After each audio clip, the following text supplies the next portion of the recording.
We still have Nazis marching down our streets, and all you can think to do is pray for us? No. What does that even mean? What are you getting so upset about Nazism for? Because it's back, and it's taking over everything. We have to do everything in our mouth to fight it. All right, what are you going to do about it? Why? Are you going to be out in the streets fighting the Nazis? I doubt it. Oh, buddy. I get more than enough opportunities to confront Nazism. Really? Have you punched a Nazi? Have you gone out in the streets and decked a Nazi? Have you done that? No. I have never decked. Pets also have the ability to love us and adapt connections in forms of like mother beings, like cows, mother cows mourn off of the loss of their children. It's been, documented in animal rights cases and stuff like that. Yes. There's also, the image of other sentient life, that's able to feel pain and also feel love in the sentiment. So how come, they're not also included in the image of God, as only humans use this sort of like ego boost? It's like we are, the children of God, and so we're like the dominatrix over this materials. You know what I mean? Okay. So what do you eat 3 times a day? Do you ever eat cow? Beef? No. You're a vegetarian? Vegan, yes, sir. A vegan, yes, sir. Okay, I respect you for being a vegan, but I hope you realize that when you cut a head of lettuce, there is pain that the lettuce is experiencing, right? Yes. Okay, so if there's pain from cutting a head of lettuce, then why would you cut a head of lettuce and chomp on it, destroy it, and eat it? Because it's not sentient. It doesn't have the cognitive abilities to express the neurological system of pain, right? So we have this neurons and stuff to express the moment of pain, right? So if you cut a cow, the cow can react based off of these electrons and this movement and these muscle tightenings, oh, I'm contracting because of this pain. But lettuce doesn't have any neurons or muscles or anything like that. They're just more or less like I don't know specifically the anatomy of lettuce, but I know they don't have neurons to initiate or an endocrine system to release hormones and chemicals for this pain. But they do have an electric signal. I will give you that. Live plants have pulses that we can calculate based off if we were to mangle them. You tear a leaf off, it reacts, but it doesn't mean it's technically feeling the concept of what we consider pain. Well, if a head of lettuce reacts, and obviously it's not a very pleasurable reaction when you cut it, why would you do such violence to a head of lettuce? Why? Well, the argument is that animal agriculture is what we use most of our land on, based off of land resources, right? So we use most of our land for specifically animal agriculture. We have a whole, garden of corn specifically raised for animals just for them to slaughter. Instead of using the land for corn for animals, we could have used the land for crops for ourselves, right? So I guess my base argument is it's not that the fact that the corns don't have feelings, and it's not the fact that the corn doesn't and the lettuce doesn't matter. Right. It's just that the ability for us to cope and have empathy for the cows is more drastically needed in comparison to the heads of lettuce, because nobody can just say, oh, this lettuce is crying, but you look at a cow and the cow genuinely has tears running down its face and is sobbing with mucus. You can have empathy for that based off of reactions of other humans you've experienced. You know what I'm saying? So why is a human being valuable? Obviously, if we're just sentient beings, obviously if we're very similar to cows or porpoises, and obviously if we're very similar to heads of lettuce, then why is a human being valuable? Why, in your worldview? In my worldview, it's the potential of everybody's, holiness. We all have this righteous path that God has given us into, purity and tranquility, serenity, peace, these words that we use to describe goodness, right? But nobody has this perfect ideology of goodness. We all have religions. We all have specific perspectives. We all have views. But what makes human beings so capable is our ability to connect. This ability to say, I am alive with you, Because what happens is animals focus severely on survival, which is okay. But they also include a system, like monkeys have like a alpha male, you know what I mean? And then like lions have alphas. And so they have an understanding that there's a place for everything based off of their environment, right? And so humans' value comes from the potential to connect with those states. You know, it's like that lion over there can kill me, but I can love that lion from a distance. I can feed that lion. I can nourish that lion, you know? And so that's where the value and the potential and the beauty of life comes from. Healing, nourishment, love, you know, God's blessings. You know, God doesn't bless us with, you know, his voice thundering through the sky. He blesses us with miracles and the blessings of life, you know? And I say, and so like, well, I'm glad you mentioned God. Yeah. Because if there is no God, you and I are just cosmic accidents, right? If there is no God, your number came up at a casino and my number came up at a casino and we were born. And we're just accidental collections of atoms, right? Yeah. So there's no human value if there's no God, right? So our value comes from the fact that God created us for a purpose and gave us intrinsic, innate value, right? No God, no value, right? You agree or disagree? I agree. You agree? Yeah, to me, like, my definition of God is God equals energy, and energy is the connectedness of something, you know what I mean? Oh, wait a second. I don't know. If God is just energy, It's not just energy. God is energy. God is the whole, you know, manifestation of what we call creation. You know, energy is the creation of matter. You know what I'm saying? Yeah. How you say atoms are made of quarks, of these, you know, elementary particles that we haven't even, you know, discovered what they look like yet. But we've tried to understand that quarks are potential energy. Atoms are made of potential energy. sir, matter and energy have no ability to define value. Yeah. Matter and energy have no ability to define love.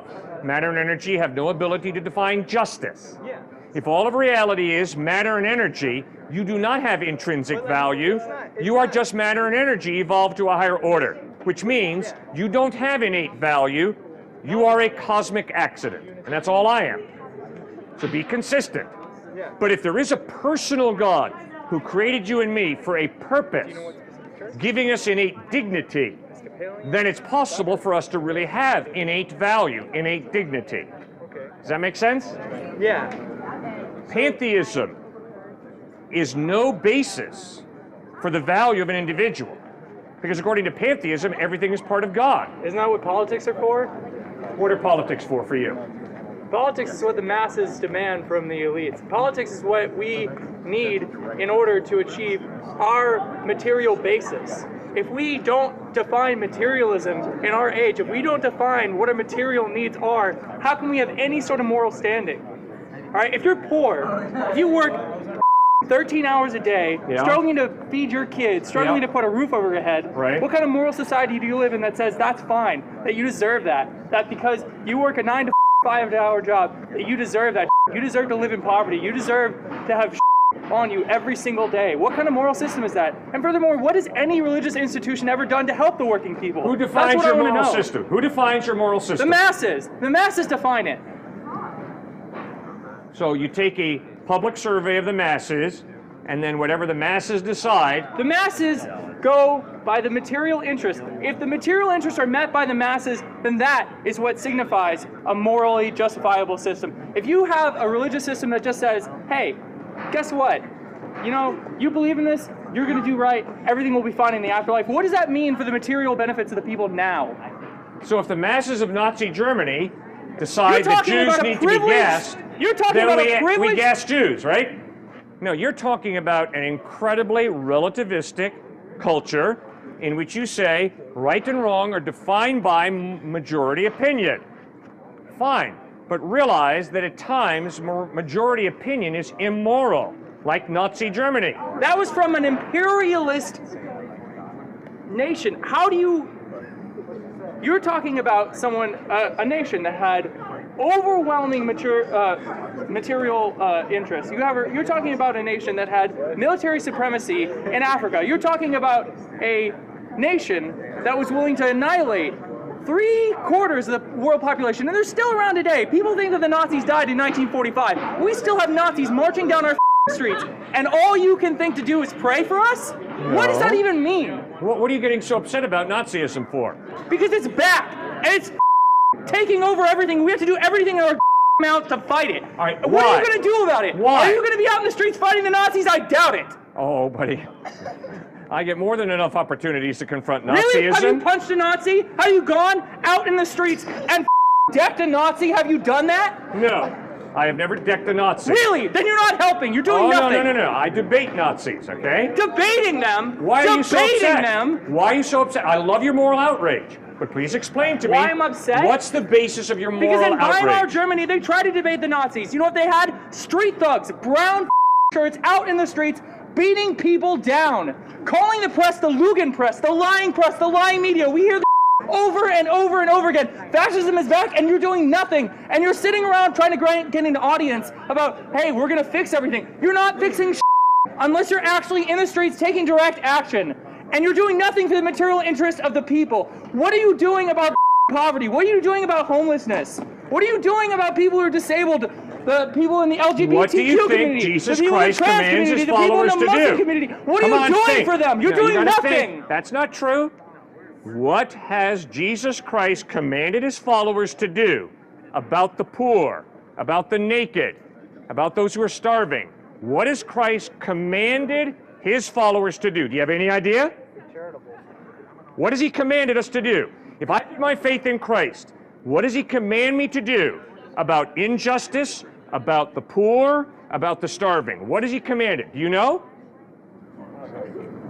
Tell me, what does he say? He has commanded his followers to feed the hungry, to clothe the naked, to stand against injustice and evil. Then are you a capitalist, sir?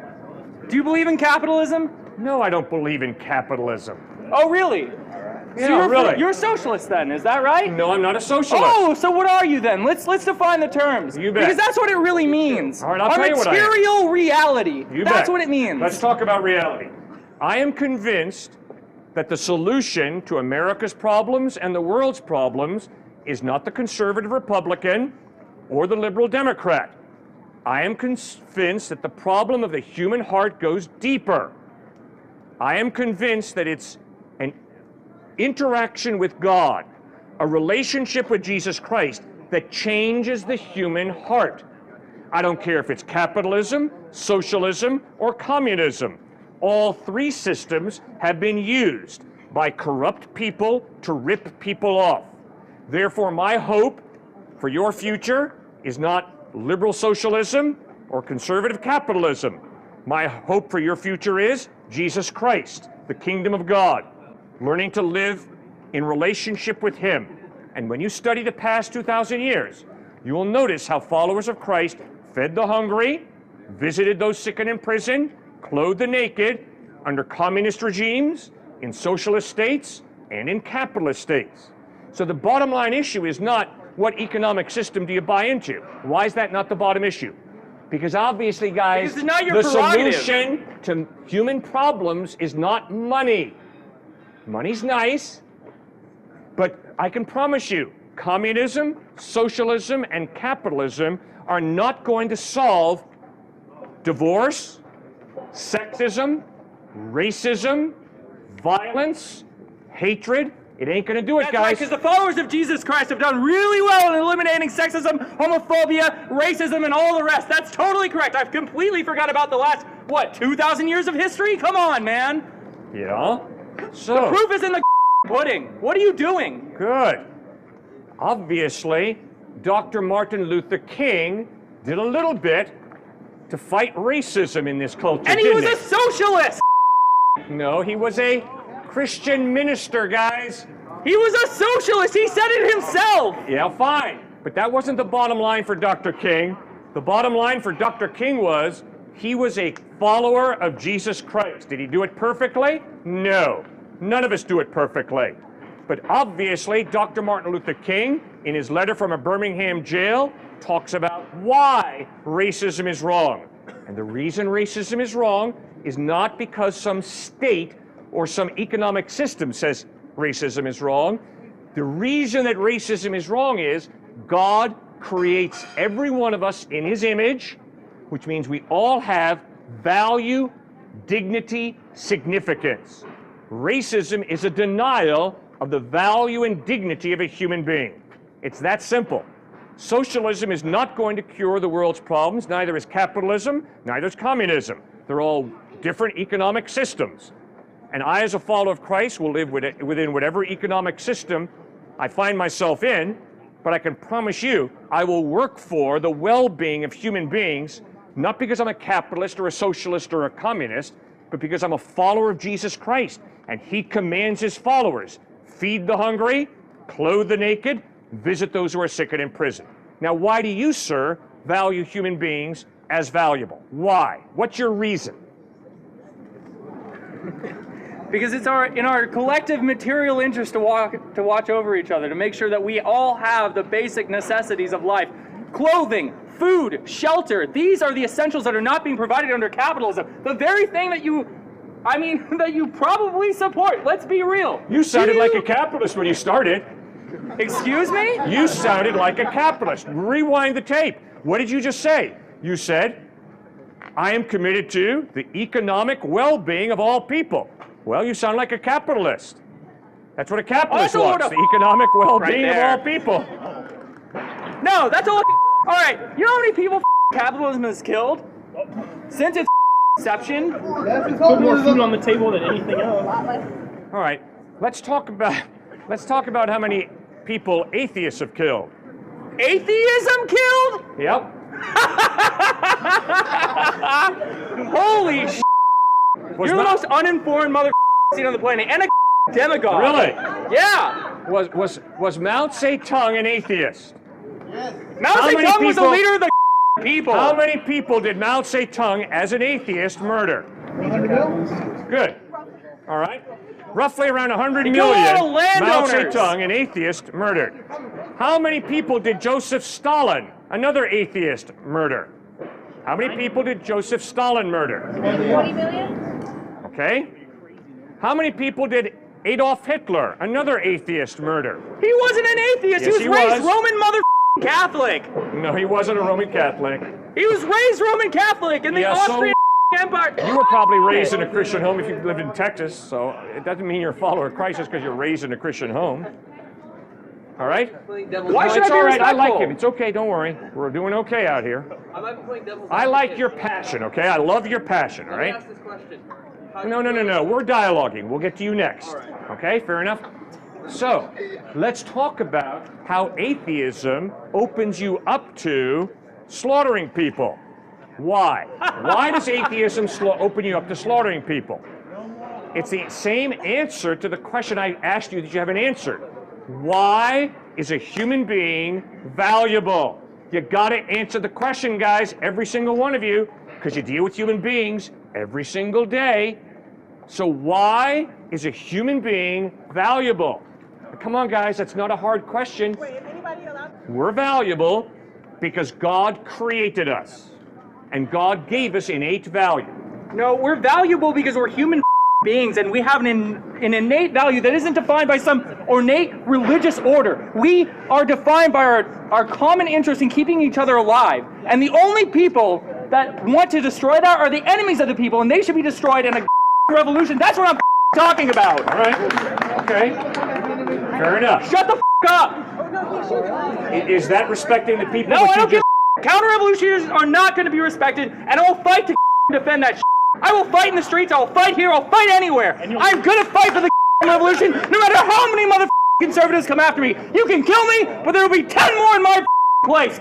You all, the conservatives, enemy of the people. All right, now wait a second. Is that respect for people? Who cares about respect? They want to kill my friends. They want to kill me. They want to kill my family. Who wants to kill you?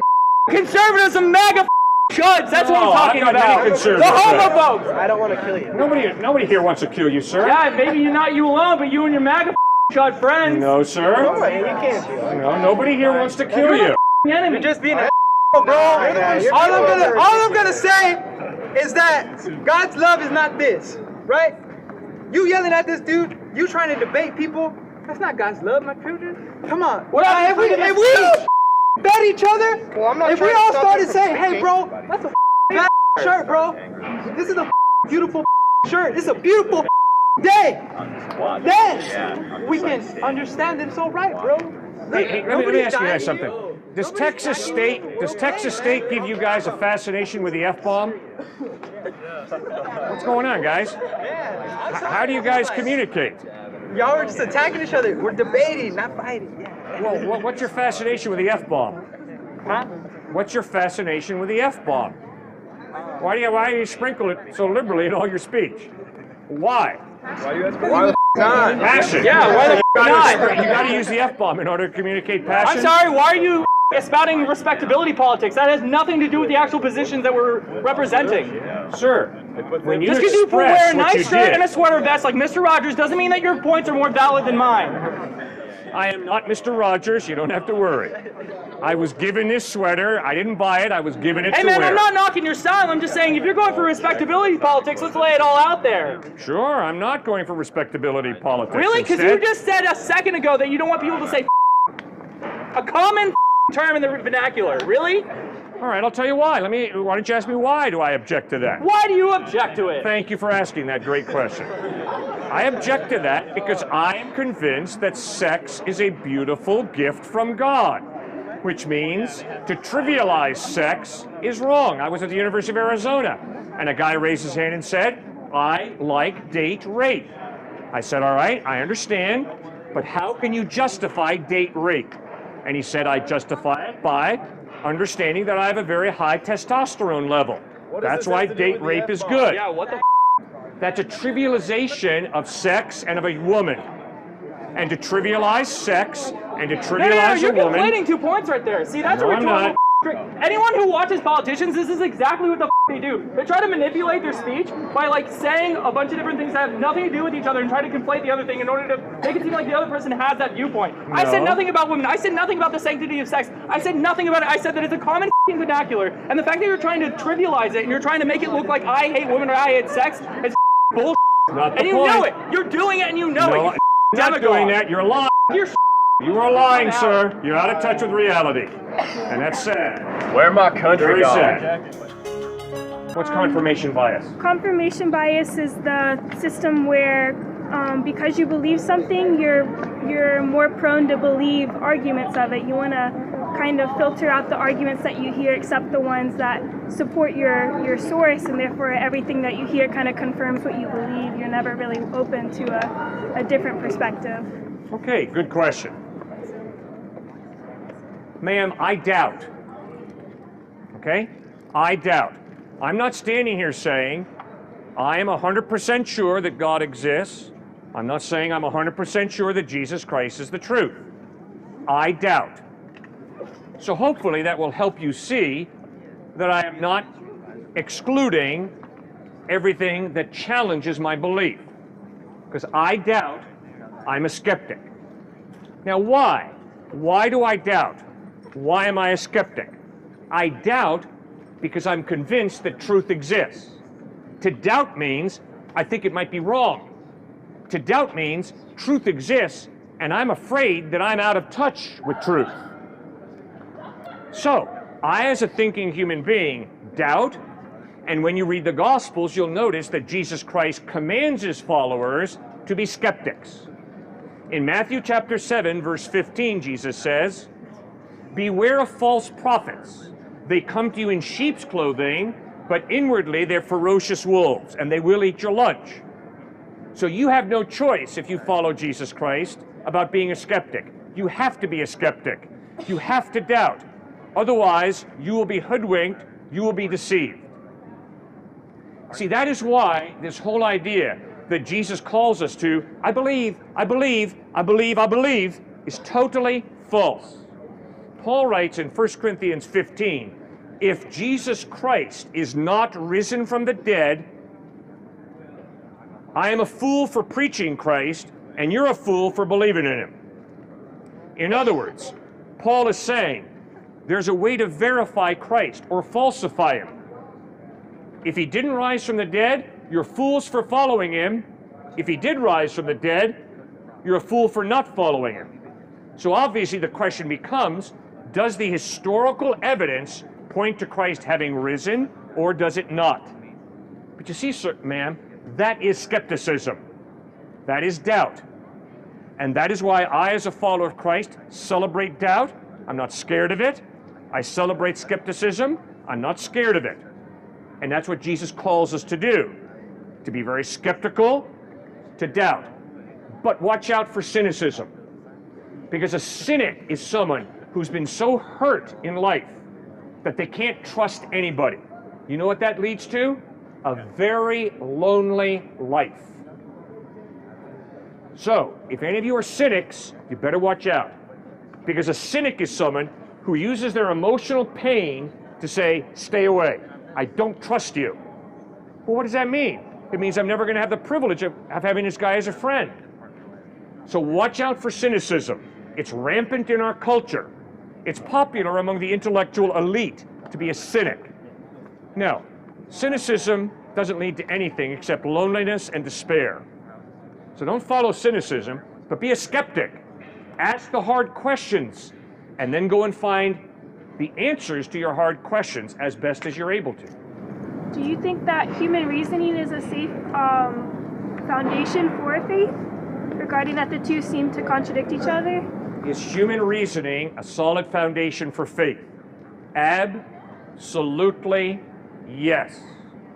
If you believe in Jesus Christ because he was a first century charlatan, if you believe in Jesus Christ because he ripped people off, if you believe in Jesus Christ because he was a liar, if you believe in Jesus Christ because he was a racist bigot, you are a fool. You don't trust someone who's unreliable.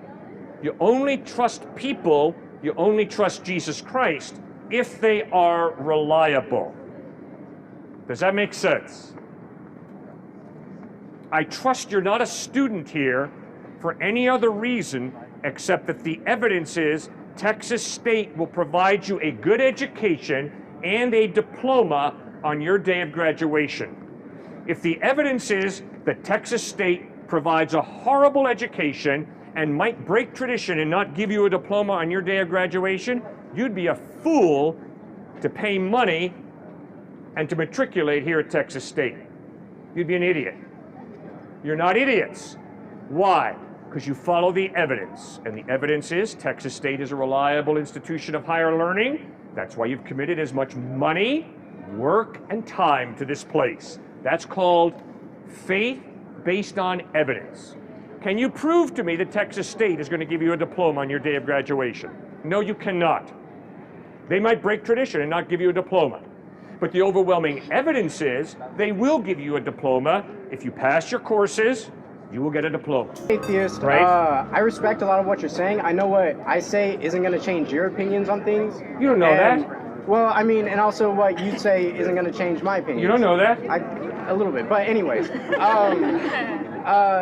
One thing that I did have a problem with, Yes? I've been here speaking for, listening for a while. Right. And one thing I had a problem with is you said life without God is meaningless.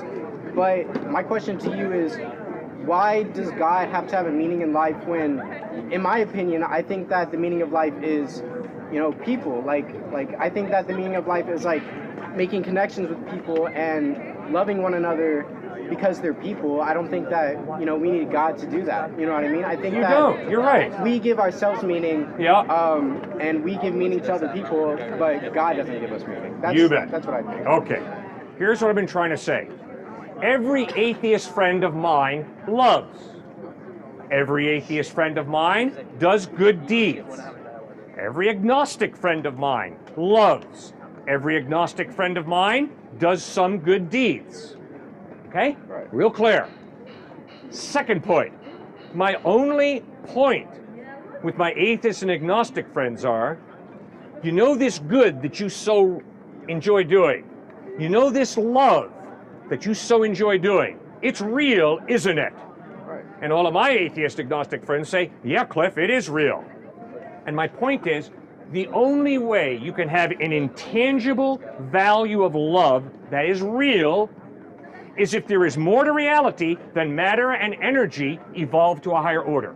There's got to be some type of personal God who creates us as more than just biochemical reactions. Yes, we're biochemical reactions, obviously. But my point is, when you write up the biochemical makeup of your brain, that's not the whole story. There's still a free will. There's still a you that is capable of making decisions. That points us to the fact that there is more to reality than matter and energy There's got to be some type of God. See, my point with this guy who earlier was out here just raving and dropping the F-bomb all over the place about socialism and capitalism, my point is, I applaud your outrage. I like it. You hate evil. Guess what? So do I. But the question is, why are you so upset about evil? Because you see, if evil is just a human construct, it's relative. If I define racism as evil today, but tomorrow I define racism as good, I'm not right today and wrong tomorrow. If everything's meaningless, I just have my perspective. And if my perspective today is racism is wrong, and my perspective tomorrow is racism is right, I'm not right one day and wrong the other. Because life is meaningless, ultimately, we create our own meaning. We create our own morality. And if today I create racism to be wrong, that's cool. But if tomorrow I create racism to be right, that's equally cool. And if you come back to me and say, yeah, but the majority of people in your culture tell you that racism is wrong, I say, guess what? That's just cultural relativism. If I go to another culture, they will embrace racism. And it's all still relative. You see, if there is no God, if in reality there is no God, then there are no moral absolutes. You create your morality, your meaning, I create my morality and my meaning. And if my morality is to have a racist attitude towards her today, it's not wrong, it's not right. And if I choose to respect her tomorrow, it's not wrong, it's not right, it's just my perspective.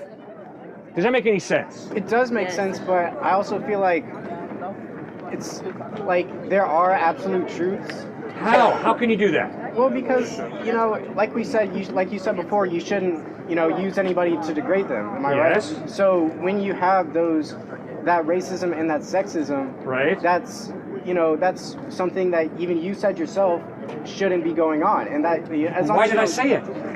Why did I say that racism is wrong? Because she is not an accident.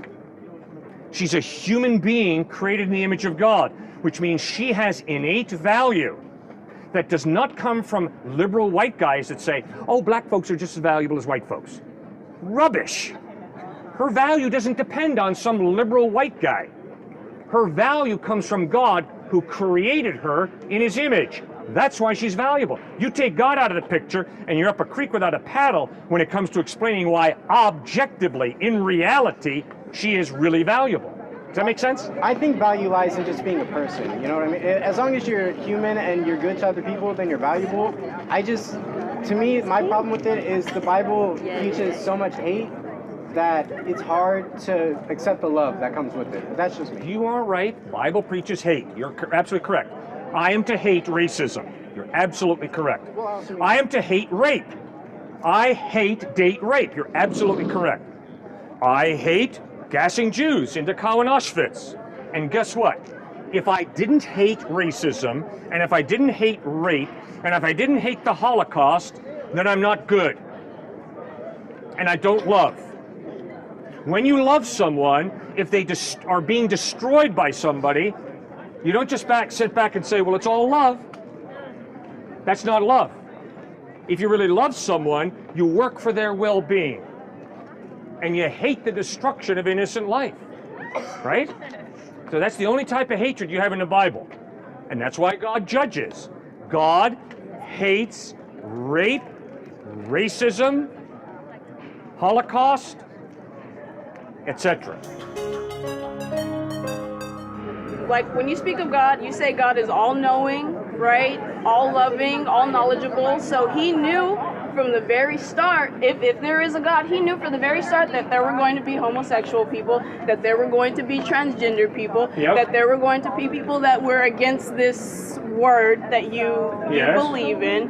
So how can an all-loving and all-knowing God create this world with this people, but then go against it and try to keep them against it and say, no, I gave you this world, but you know what? You can't have this part. This is not right for you. But what you're saying is right because it's the word of God, so you're right. That's how it's coming off to me, which I respect your beliefs, and I'm not disagreeing. I'm not saying you shouldn't believe what you believe in, but when you spit out the message that it's wrong, I mean, that you still convey love, that is just a misinterpretation for the people who think of love as more than just man and woman. Okay, is racism wrong? Is racism wrong? Of course. What do you mean, of course? Why is racism wrong? Because discriminating someone of their color is, or for their color, or honestly, for their color, for their gender, for their sexuality, for disabilities, for anything, discriminating someone is wrong. Why? Point blank, period. Why is racism wrong? Because it dehumanizes someone. What's wrong with dehumanizing someone? Why is that wrong? Because we're all equal. Why are we all equal? You take God out of the picture, ma'am, and you're up a creek without a paddle when it comes to explaining why is human life innately valuable. Obviously, if there is no God, culture, individual defines people, right? So if there is no God, and you're black, and you're born at the time of the Dred Scott decision, you're obviously 3/5 the value of white folk. If you're black and you're born in South Africa at the time of apartheid, tough luck. If you're Japanese, born in the United States at the time of World War II, tough luck. Into a concentration camp, because you're Japanese. So if what you're telling me is culture defines human value, what you have to acknowledge is that value is totally relative depending upon which culture you're living in. I'm standing here saying, according to Jesus Christ and according to your consciences, racism, sexism is absolutely wrong. Not because I'm a white, enlightened intellectual. No. Not because I live in a democracy. No.